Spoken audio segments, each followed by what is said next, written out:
না, যখন ঘুমানোর আদেশ দিবে তখন ঘুমাতে পারবেন। তো কতক্ষণ ঘুমাবেন তাও ফিক্স করা। মানে কারাগার মানে কি? যেখানে আপনার ব্যক্তির স্বাধীনতা চলে না, যেখানে আমি চলবো একটা সিস্টেমের আওতায়। এখন নবীজি বলছেন দুনিয়াটাই হচ্ছে কারাগার। আর এই দুনিয়ায় কেমন করে আমি প্রবৃত্তির দাসত্ব করতে পারি, কেমন করে আমি আল্লাহকে ভুলে নামাজ বাদ দিতে পারি, কেমন করে জাকাত সেই কবে ফরজ হয়েছে, মিল ইন্ডাস্ট্রিজ ফ্যাক্টরিজ করেছি, জাকাত দেই না। রমজান মাস যায় আসে রোজাও রাখি না, তারাবি পড়তে পারি না। কোরআন আমার সামনে মানুষ তেলাওয়াত করে, কোরআন আমার ঘরে পড়ে আছে, শেলফের উপরে ধুলাও আছে, শেলফের উপরে কোরআন ধুলাওয়ালা, ধুলো মাখা। কোরআন পড়ার তৌফিক হয় না, নবীর হাদিসগুলো চর্চা করার তৌফিক হচ্ছে না, ইসলামিক বইপত্র পড়তে পারি না। এই কারাগারের জীবনে বসি আমি একটা মেয়ের পিছনে দৌড়াচ্ছি, মাদক খাচ্ছি, জেনা করছি, কোনো সময় ধর্ষণ করছি, কোনো সময় সুদ খাচ্ছি, ঘুষ খাচ্ছি, দুর্নীতি করছি, এই কারাগারের জীবনে বসেই, যেখানে আমার কোনো ব্যক্তি স্বাধীনতা নাই। তাহলে কারাগারের জীবনের মেয়াদ যখন শেষ হবে, যখন তাকে এখান থেকে বের করে নিয়ে আসা হবে, অর্থাৎ মৃত্যু, তখন তার সাথে কিরকম রিমান্ডে আচরণ করা হবে এটা ভালো করে বুঝে নেন। এখনকার নবীজি বলছেন দুনিয়া সিজনুল লিল মুমিন ওয়াল জান্নাতু লিল কাফির। কাফেরদের জন্য, মুশরিকদের জন্য এই দুনিয়াটা হচ্ছে জান্নাত। জান্নাত মানে কি? যা ইচ্ছা তাই করতে পারবে। জান্নাত মানে কি? আপনি চাচ্ছেন আল্লাহ আমি এখন একটা খামর চাই, শরাব আপনার সামনে হাজির, চিন্তা করার সাথে সাথে। জান্নাত মানে কি? আল্লাহ আমি আপনাকে দেখতে চাই, আল্লাহকে আপনি দেখতে পারবেন। জান্নাত মানে কি? আপনি মধুর নহর, দুধের নহর, পানির নহর, শরাবের নহর, হুরে নিঈন চতুর্দিকে ঘোরাফেরা করছে। একজন নিম্নমানের জান্নাতি, মানে সবচেয়ে শেষের দিকে যারা জান্নাতে যাবে, তাদের সাথেই দুজন করে হুরে নিঈন, আহল পরিবার তো আছেই, গিলমান পানপাত্র নিয়ে চারপাশে ঘোরাফেরা করবে। জান্নাত মানে কি? যেখানে যা ইচ্ছা তাই করা যাবে, বলার কেউ নাই, বাধা দেওয়ার কেউ নাই, সেখানে কোনো মৃত্যু নাই, সেখানে কোনো অহেতুক কথাবার্তাও নাই, কোনো গাল গল্প নাই, কোনো মিথ্যা নাই, কষ্টের ক্লেশ মাত্র নাই, থুতু ফেলতে হবে না। জান্নাত মানে থুতু ফেলতে হবে না, জান্নাত মানে হাঁচি হবে না, নাক ঝাড়তে হবে না, জান্নাত মানে ইস্তেঞ্জা, পেশাব পায়খানা করার টেনশন নাই। মানুষ খাবার খাবে, একটা ঢেকুর তুলবে, বাস খাবার হজম হয়ে গেছে। আর জান্নাতের সবচেয়ে বড় বিষয়টা কি? আল্লাহ পাককে আমরা এই চোখ দিয়ে দেখতে পারবো ইনশাআল্লাহ। আর তার সমকক্ষ একটা বিষয় হচ্ছে আল্লাহ পাক বলে দিবেন যে আমি তোমাদের সবার উপর সন্তুষ্ট হয়ে গেলাম, যাও কোনোদিন অসন্তুষ্ট হবো। ব্যাস, দ্যাটস অল। এখন আপনি যত কিছুই করেন এই বস্তুবাদী জীবনে, মনে একটা ভয় থেকে যাবে। আপনি বিশ্ব নেতা হয়েছেন, বড় শিল্পপতি হয়েছেন, পলিটিশিয়ান হয়েছেন, ইকোনমিস্ট হয়েছেন, মনে একটা ভয় থেকে যাবে যে মরতে আমাকে হবে, আল্লাহ আমাকে ধরবেই, হিসেব আমাকে দেওয়া লাগবেই, কবরে আমাকে একাই যাওয়া লাগবেই, আমাকে কিয়ামতের মাঠে দাঁড়াতে হবে আল্লাহর সামনে। মনে একটা ভয় কাজ করে, যদিও বাইরে মানুষ দেখায় যে কোনো ভয় নাই। মানুষ বাইরে অভিনয় করে, মানুষ সমাজের মানুষের সাথে বাইরে একটা অভিনয় করে, কোনো ক্ষেত্রে আমরা নিজেরাই নিজেদের সাথে অভিনয় করি। কথা সাহিত্যিক হুমায়ুন আহমেদের নাম শুনেছেন? ইন্তেকাল করেছেন। একটা সময় ছিল আমরা স্কুলে পড়তাম, কলেজে পড়তাম, মাঝে মাঝে টুকটাক এ ধরনের কিতাব, বইপত্র পড়া হয়েছে। হিমু, মিসির আলী এসব পড়া হয়েছে। শরৎচন্দ্র, বঙ্কিমচন্দ্র, রবীন্দ্রনাথ, নজরুলের কবিতাগুলো, ইভেন শেক্সপিয়ার, অ্যাডাম স্মিথ সহ, যিনি অর্থনীতির জনক। যাই হোক, তিনি তার বইয়ের মধ্যে লিখেছিলেন যে এই পুরো দুনিয়াটা হচ্ছে অভিনয়ের মঞ্চ। কথা সাহিত্যিক, তিনি বলছেন তার মতো করে এই পুরো দুনিয়াটাই অভিনয়ের মঞ্চ, আর আমরা সবাই নিজ নিজ জায়গায় অন্যের সাথে অভিনয় করছি, কোনো ক্ষেত্রে আমরা নিজেরা নিজেদের সাথে অভিনয় করছি। তিনি বলছিলেন আমরা সবাই অভিনেতা, আর সবচেয়ে বড় অভিনেতা হচ্ছে পলিটিশিয়ানরা, কারণ তাদেরকে অনেক বড় মঞ্চে অভিনয় করতে হয়। এটা আমার কথা না, হুমায়ুন আহমেদের কথা, পড়ে দেখেন তো। আল্লাহ পাক পাঠিয়েছেন তার ইবাদত করতে, আর এই বস্তুবাদী জগৎ আমাদেরকে ভুলিয়ে দিল কিভাবে?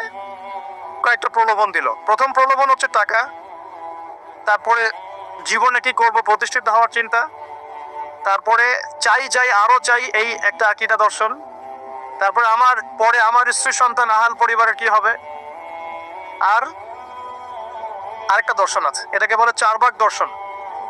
এবং দুঃখের সাথে বলতে হয় আমাদের রবীন্দ্রনাথ ঠাকুর কিন্তু এই দর্শনের মানুষ ছিলেন।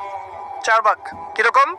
তার কবিতা পড়লে দেখবেন লেখা আছে, দুহাতে যা পাও হাত পেতে নাও, দুহাতে যা পাও হাত পেতে নাও, বাকির খাতা শূন্য থাক, বাকির খাতা শূন্য থাক। ঠিক 4 ভাগ দর্শন। এটা ফিলোসফি পড়েছেন, এখানে অনেক টিচারও আছেন আমি জানি, তারা এই কথাগুলো বুঝবেন। 4 ভাগ দর্শন কেমন? ঋণ করে ঘি খাও, ঋণ করে ঘি খাও, যতদিন বাঁচবে সুখে বাঁচবে, এটা হলো 4 ভাগ দর্শন। তো দুহাতে যা পাও হাত পেতে নাও, বাকির খাতা শূন্য থাক, মিল আছে না? ঋণ করে হলেও ঘি খান, যেভাবে হোক ঘি খান আপনি, মানে ঋণ করে হলেও ঘি খান, যতদিন বাঁচবেন সুখে বাঁচবেন। তাহলে এই দর্শনগুলো বস্তুবাদী না? বুঝতে পারছেন কিনা? মেটেরিয়ালিজম, বস্তুবাদিতা, মানে আপনি চোখের সামনে যা দেখছেন এই দুনিয়া, যেভাবে হোক অর্জন করে নেন, বাকির খাতা শূন্য থাক। ইসলামিক কনসেপ্ট এর টোটাল ডিফারেন্ট কনসেপ্ট। ইসলামের ঈমান, আকীদা, ইসলাম, পরকাল, মুহাম্মদ সাল্লাল্লাহু আলাইহি ওয়াসাল্লামের আদর্শ সম্পূর্ণ ডিফারেন্ট। আমরা বলি কি, এই দুনিয়াতে আমরা মুসাফির, দুনিয়াতে আমরা কি মুসাফির, কে কতদিন থাকবো কোনো ঠিক নাই। নবীজি বলছেন, হে আব্দুল্লাহ বিন ওমর, তুমি দুনিয়াতে মুসাফিরের মতো থাকো, সকালবেলা উঠলে সন্ধ্যার অপেক্ষা করো না, সন্ধ্যাবেলা হলে সকালের অপেক্ষা করো। দর্শনের মধ্যে কত পার্থক্য না, আকাশ পাতাল পার্থক্য না? এখন যদি এই বস্তুবাদী দর্শন দিয়ে আপনি চলাফেরা করেন, তাহলে তো আপনার লাইফের অ্যাম্বিশন হবে একটা ফ্ল্যাট, আর ওটা এনি হাও আপনাকে অ্যাচিভ করতে হবে, legal way or illegal way, আপনাকে অ্যাচিভ করতেই হবে, অ্যাচিভ করতেই হবে, যেহেতু আপনার মোটিভটা হচ্ছে মেটেরিয়ালিজম, বস্তুবাদিতা। আর নবী সাল্লাল্লাহু আলাইহি ওয়াসাল্লাম কি বলছেন? সকালে ঘুম থেকে উঠলে সন্ধ্যার অপেক্ষা করো না, সন্ধ্যা বেলায় থাকলে সকালের অপেক্ষা করো না। তুমি দুনিয়াতে মুসাফিরের মতো থাকো, তোমার যতটুকুতে দুনিয়া চলে যায় এতটুকুতে সন্তুষ্ট থাকো। নবীজি আরো বলছেন, তুমি কখনো উপরের দিকে চোখ দিয়ে হেঁটো না, রাস্তায় যখন হাঁটবে উপরের দিকে দেখো না, যারা তোমাদের উপরে আছে ওদের দিকে দেখো না, বরং তুমি দেখো যে তোমার নিচে কারা আছে। আবার বলছি, নবীজি বলছেন, তোমরা হাঁটবে যখন রাস্তায় চলাফেরা করবে, তোমাদের উপরের দিকে দেখবে না যে তোমাদের উপরে কারা আছে, অলওয়েজ দেখবা তোমাদের নিচে কারা আছে, তোমাদের চেয়ে খারাপ কারা আছে। এক ভাইকে আপনি দেখবেন আপনি সুস্থ, তার হাত নাই। আরেক ভাইকে দেখবেন আপনি সুস্থ, তার চোখ নাই। এক ভাইয়ের পা প্যারালাইজড হয়ে গেছে, এক ভাইয়ের বডি প্যারালাইজড, একজন হার্টের রোগী, একজন ডায়াবেটিসের রোগী, আপনি সুস্থ আছেন, অথচ ওই ব্যক্তির অনেক টাকা পয়সা আছে, আপনার নাই। এখানে কে ধনী বলেন দেখি, আপনি না সে? আপনার সুস্থতা আছে। আরেক ভাইয়ের অনেক বড় বড় ফ্ল্যাটস, কিন্তু আপনার এতটুকু নাই, ছোট্ট একটা বাসা। আপনার কষ্ট লাগে, আমারও যদি এমন হতো। ওই বাসায় গিয়ে দেখলেন যে ইন্টারনালি সে ব্যক্তি সুখে নাই, তার পরিবারে অশান্তি, তার পরিবারে হৃদ্যতা ভালোবাসার বন্ধন নাই, আপনার পরিবারে আছে। একটা রিক্সাওয়ালা সারাদিন রিক্সা চালিয়ে 400-500-1000 টাকা আর্ন করে বাসায় চলে গেল, গিয়ে বাসার আলু ভর্তা, ডিম ভাজা, ডাল দিয়ে ভাত খাচ্ছে, সুখে আছে, দিব্যি বউয়ের সাথে গল্প করছে, চাঁদ দেখছে। আর সেই তো কবে আপনি ওয়াইফকে নিয়ে চাঁদ দেখেছেন ঠিক নাই। আপনি টাকা অর্জন করার নেশায় বছরের পর বছর স্ত্রী থেকে দূরে আছেন, দেখারই সৌভাগ্য হয় না। আসলে সুখ কাকে বলে, সুখটা কি জিনিস, ঢাকাবাসীকে সুখ বোঝানো দরকার। সুখটা কি জিনিস? সুখটা হচ্ছে ইন্টারনাল পিস। যখন আপনি বা আমি নিজেকেও বলছি, যখন আমরা আল্লাহকে পাবো, আল্লাহ পাকের ইবাদতের মধ্য দিয়ে, রাসূলের সুন্নতের মধ্য দিয়ে অল্পে তুষ্ট থাকতে পারবো, যা আছে এতে শুকরিয়া আদায় করব, আপনার চেয়ে সুখী মানুষ দুনিয়াতে কেউ নাই, কেউ নাই দুনিয়াতে। কিন্তু বস্তুবাদিতা আপনাকে এই আকীদা আদর্শ থেকে সম্পূর্ণ ডিমোটিভেট করে দিবে। চাই চাই আরো চাই, ওই যে দু হাতে যা পাও হাত পেতে নাও, বাকির খাতায় শূন্য থাকার। আমাদের দর্শন দু হাতে যা পাও হাত পেতে নাও না, বরং দুনিয়াতে যতটুকু পাও এতটুকুতে সন্তুষ্ট থাকো, বাকির খাতা শূন্য থাক না, বাকির খাতা পূর্ণ হোক। মানে পরকালটা বাকির খাতা না, পরকালের বাকির খাতাটা পূর্ণ হোক। প্রয়োজনে দুনিয়ার সব চলে যায় যাক, প্রয়োজনে দুনিয়ার সব যদি চলেও যায় যাক, তারপরে বাকির খাতা কি হোক? পূর্ণ হোক। এটাই আল্লাহ রাব্বুল আলামিন সূরা আ'লার মধ্যে বলছেন, বাল তুসিরুনাল হায়াতাদ দুনিয়া, তোমরা এই দুনিয়ার জীবনটাকেই প্রাধান্য দিয়ে থাকো, ওয়াল আখিরাতু খায়রুন ওয়া আবকা, কিন্তু আখিরাত হচ্ছে সবচেয়ে উত্তম এবং চিরস্থায়ী। তো প্রিয় ভাই এবং বোনেরা যারা আলোচনা শুনছেন, আজকে আমাদের প্রথম সবক হওয়া উচিত দুনিয়ার নেশায় আমরা না পড়ি। আল্লাহ পাক আমাদেরকে তৌফিক দান।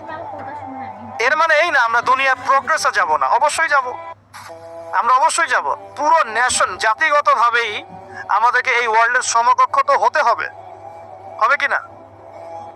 আমরা কি ওয়ার্ল্ডের সমকক্ষ হতে পেরেছি? আপনাদের কি মনে হয় যে মিলস, ইন্ডাস্ট্রিজ, ফ্যাক্টরিজ, সেতু, ফ্লাইওভার এইগুলো করলেই মনে হয় যে ওয়ার্ল্ডের সমকক্ষ হওয়া যায়? প্রত্যেক জনগণ ভিতর থেকে সুখী কিনা, তাদের অন্ন, বস্ত্র, চিকিৎসা, শিক্ষা, বাসস্থান, এই যে মৌলিক চাহিদা, বেকারত্ব ঘোচানো, 3 বেলা খেয়ে পরে বাঁচা, জীবনের অধিকার, সিকিউরিটি, এই জিনিসগুলো আমাদের নিশ্চিত হচ্ছে কিনা, এটা হচ্ছে আপনার উন্নতির মানদণ্ড। উন্নতির মানদণ্ড কি? আমরা এখন যেখানে আছি না, 1776 সালে অ্যাডাম স্মিথ তার চেয়ে আগের জায়গায় ছিল। 1776 সালে অ্যাডাম স্মিথ একটা বই লিখেছেন, তার নাম হচ্ছে যে দ্য ওয়েলথ অফ নেশন, এই কিভাবে একটা রাষ্ট্রের ওয়েলথ ফাংশন করে। ওই 1776 সালে তিনি যে চিন্তাগুলো করেছেন, এখন পর্যন্ত আমরা সেই চিন্তা বাস্তবায়ন করতে পারি নাই। 1776 সালের চিন্তা, কিন্তু ওই চিন্তা বাস্তবায়ন করেছে পশ্চিমারা। পশ্চিমা সভ্যতা যেটা আপনি দেখছেন দাঁড়িয়ে আছে, এই একটা বইয়ের উপর দাঁড়িয়ে আছে। যেমন একটা এক্সাম্পল দিই, আলোচনা কঠিন হয়ে যাবে, অন্যদিকে যাব। আমরা মনে করি যে অর্থনীতি আমরা নিয়ন্ত্রণ করব, ঠিক আছে, অর্থনীতির পুরো বিষয়গুলো আমরা নিয়ন্ত্রণ করে আমরা সমৃদ্ধি নিয়ে আসবো। আসলে বিষয়টা কি জানেন? অর্থনীতির নিজের একটা ফ্লো আছে।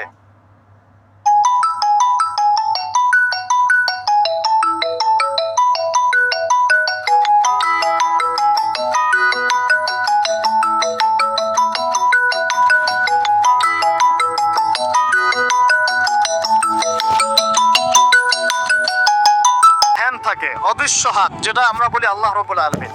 আল্লাহ রাব্বুল আলামিন এই পুরো অর্থনীতিকে নিয়ন্ত্রণ করেন। আমরা যখন সেটাকে ইন্টারফেয়ার করতে যাব, তখন ইকোনমি কলাপস করে যাও। এই যে করছে কলাপস,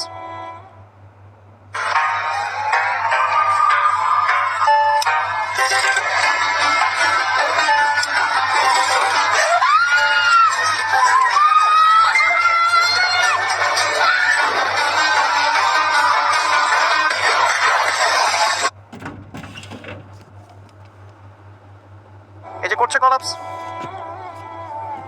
আরো ব্যাপার আছে, শুধু ব্যবসা, অর্থনীতি, এক্সপোর্ট ইম্পোর্ট, এগুলোকে তিনি জাতির মানদণ্ড বলতেন না।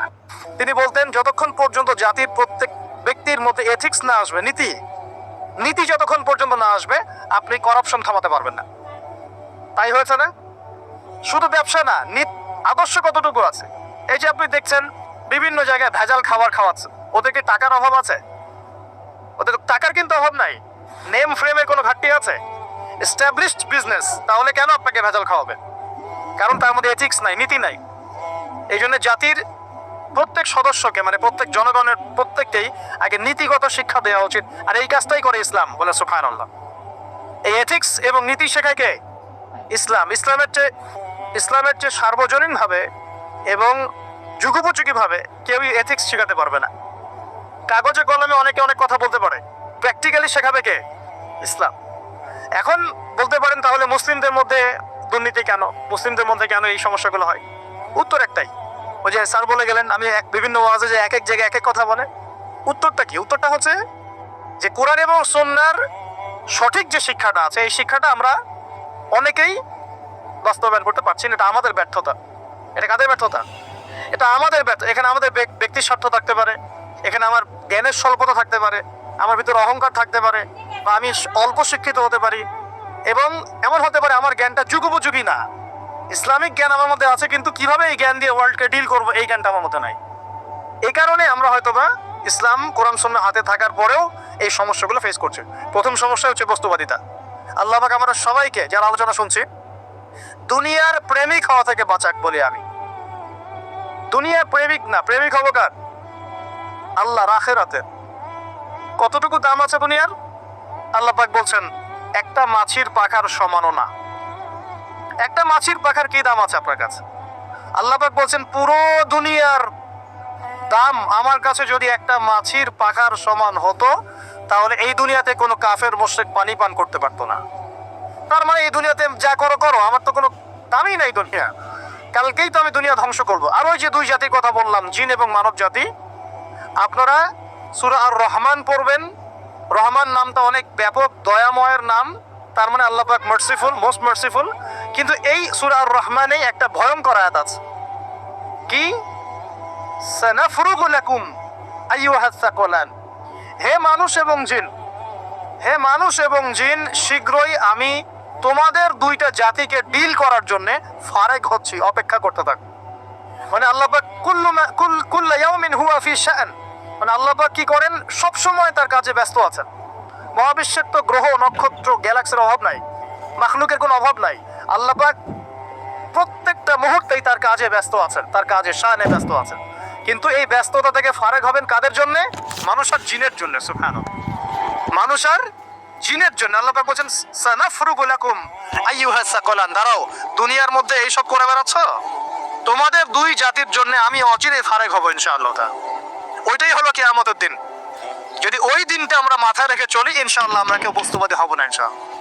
আল্লাহ পাক আমাদের সবাইকে দুনিয়ায় মুসাফিরের মতো থাকার তৌফিক দান করুন। আমরা উন্নতি করব, অবশ্যই অগ্রগতি করব, আমরা সবকিছুই করব, কিন্তু দুনিয়ার পূজায় ডুবে যাব না। এটা একটা বড়